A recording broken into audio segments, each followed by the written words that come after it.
ललुआ समाज है, तो हम ललुआ समाज के लोग अभी तक इस बात को समझ नहीं पाए हैं या स्वीकार नहीं करना चाहते हैं कि वास्तव में हमारी अगर लड़ाई को लड़ रहा है तो उस व्यक्ति का नाम है चंद्रशेखर आजाद। और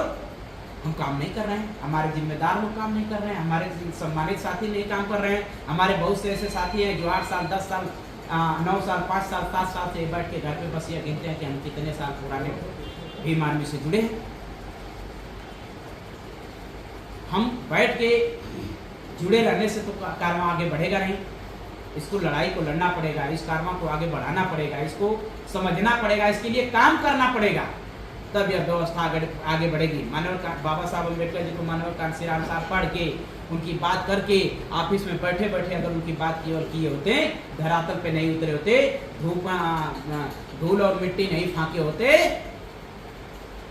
तो आपको हमको अधिकार नहीं मिला था, ना वास्तविक संविधान के बारे में हम आप समझ पाए होते। तो आज उनके जाने के बाद यह जो कारवां था, जो उनका काम था, जो उनकी मेहनत थी, जो उनकी लगन थी, जो उनका श्रम था, उनका परिश्रम था, वो सब मिट गया है, खत्म हो रहा है, समाप्त हो रहा है, पीछे जा रहा है। तो इसको आगे बढ़ाने के लिए अगर कोई कोशिश कर रहा है, अगर कोई संघर्ष कर रहा है, अगर कोई प्रयास कर रहा है, तो उस व्यक्ति का नाम है advocate Chandrashekhar Azad, Bhim army, Azad Samaj party.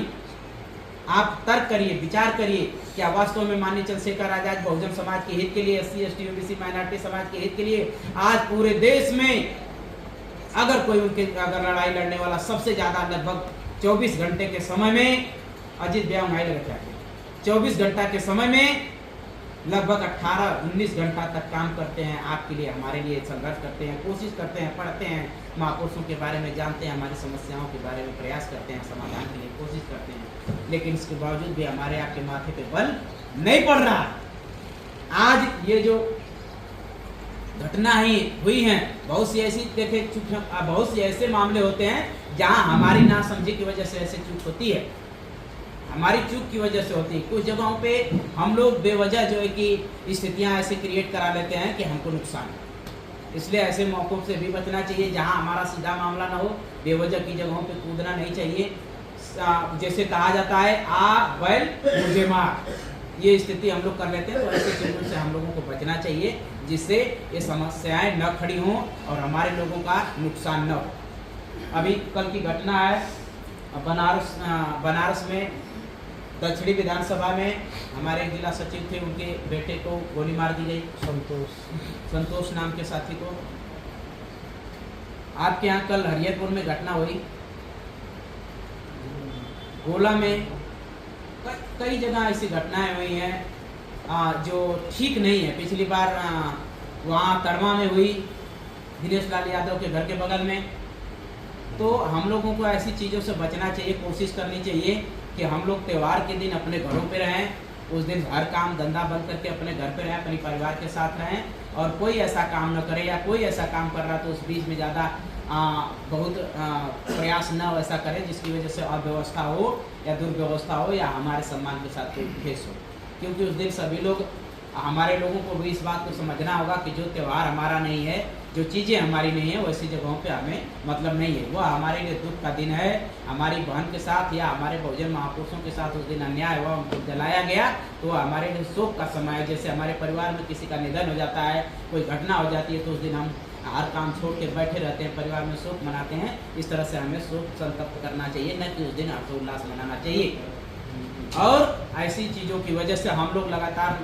महापुरुषों के जन्मदिन पे बाबा तेरा मिशन अधूरा हम सब मिलकर करेंगे, पूरा बाबा तेरा मिशन अधूरा हम सब मिलकर, इस तरह के नारे लगाते हैं। और हमारे जब कोई ऐसी चीज़ आती है तो फिर उसको बदल जाते हैं। तो ये दोहरापन, ये दो तरह का काम हमें बदलना होगा, छोड़ना होगा। जब तक हम इसे नहीं छोड़ेंगे तब तक हमारे महापुरुषों की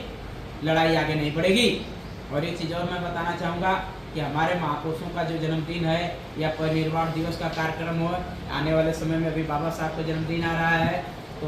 उस दिन कार्यक्रम हो, बहुत सी जगहों पे हमने देखा है, आप लोग भी देखे हैं कि कुछ जगहों पे सुबह से शाम तक तो कार्यक्रम चलता है, महापुरुषों के बारे में चर्चा चलती है।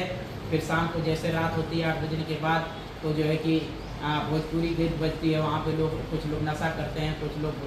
दारू भांग पी के जो है कि भद्दे भद्दे गीत बजा के नाचते हैं।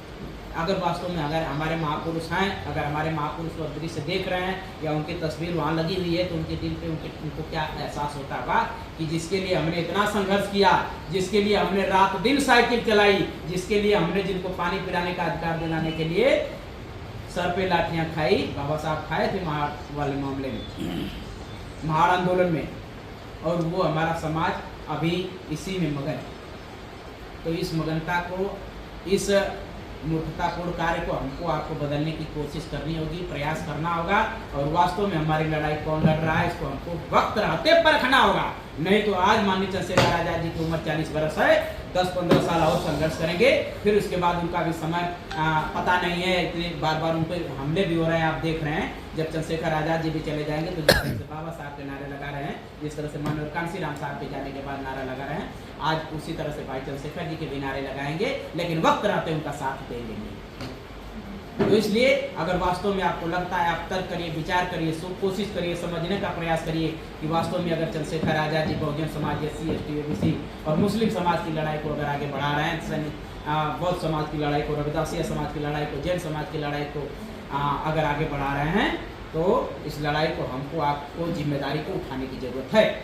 और खासकर मैं अपने पदाधिकारी साथियों से, नए और वर्तमान और पूर्व पदाधिकारी साथियों से निवेदन के साथ में कहना चाहूँगा, आने वाले समय के लिए हमें आपको तैयार होने की जरूरत है।